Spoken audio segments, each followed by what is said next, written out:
because it has solid front and rear axles, you get a lot more wheel travel. So when the one wheel's up, the other one, this is pretty extreme. You'll get some lift. Let's get over here so we can see it better. A better shot. So look at the front wheels, how they get punched up. See that wheel? One's shoved way up in the wheel well, the other one is all the way still maintaining traction. That is articulation, the definition. All four wheels on the ground? All four wheels the entire time. Now watch this. Oh, I love the angles. Watch it again. So here's a case where you're losing significant traction. Look at that. 3 feet off the ground.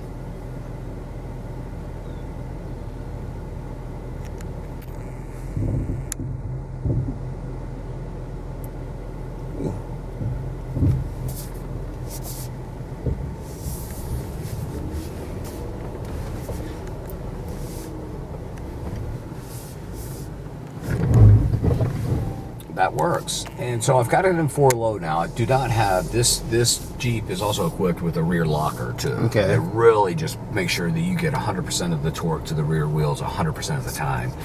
Not sure we're going to need it today, but if we do, we've got another level of capability we can also employ. Well, I just took a Ram Rebel through here, so that was impressive for a big pickup. That is a big pickup, and it's got a little more ground clearance, but it always comes down to traction too, right? So. Yeah. And the nice thing about this car is you can see where you're going. Yes.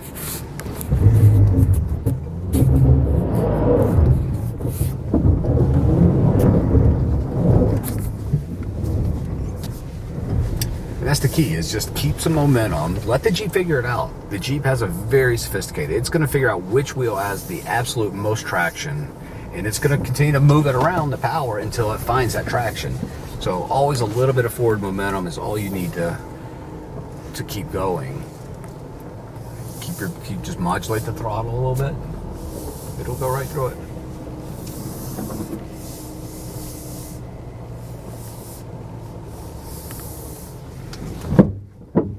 That's the great part about a Trailhawk. I mean, this thing's got the serious hardware and mechanicals underneath, but it's got a full complement of skid plates. So your transmission, your oil pan, your front and rear diff, everything's completely covered.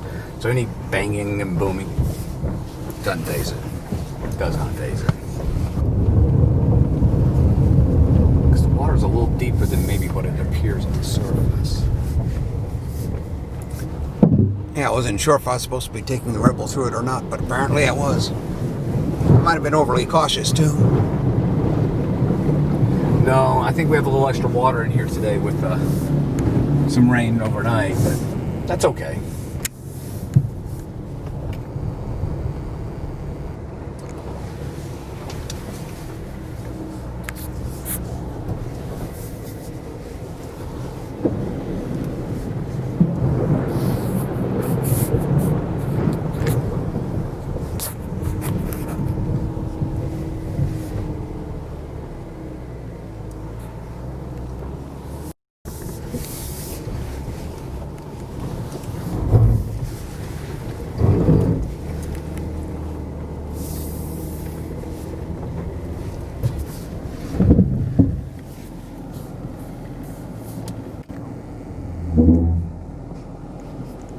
Hopefully he'll go over the articulation.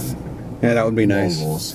Because inside the car you go, oh, that's neat, the wheels are coming off. I was behind the Wrangler, came out really early to look at it. Oh, they're about 3 feet off the ground. So it's pretty dramatic.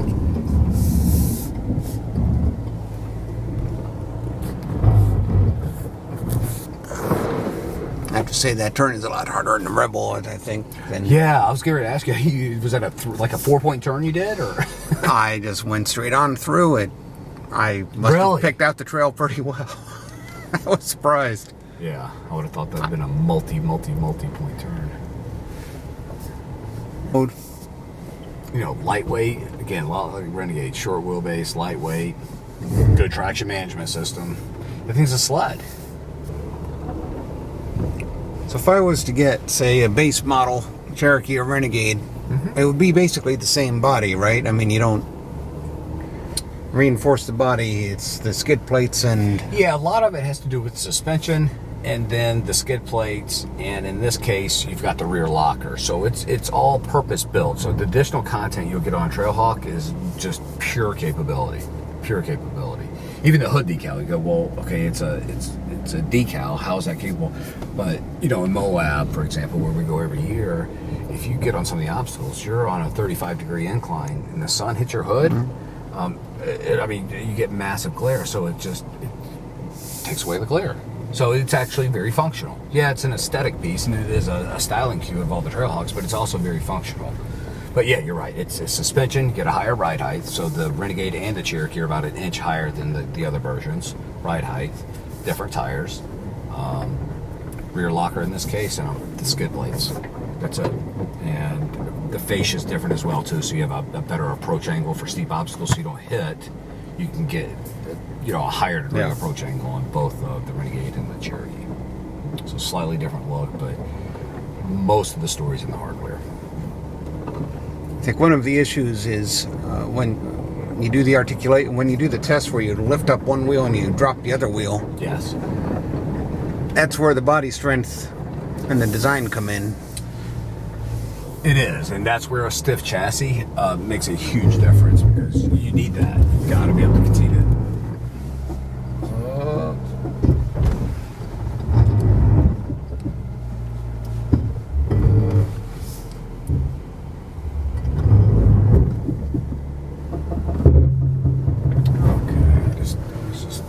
Not giving it enough gas.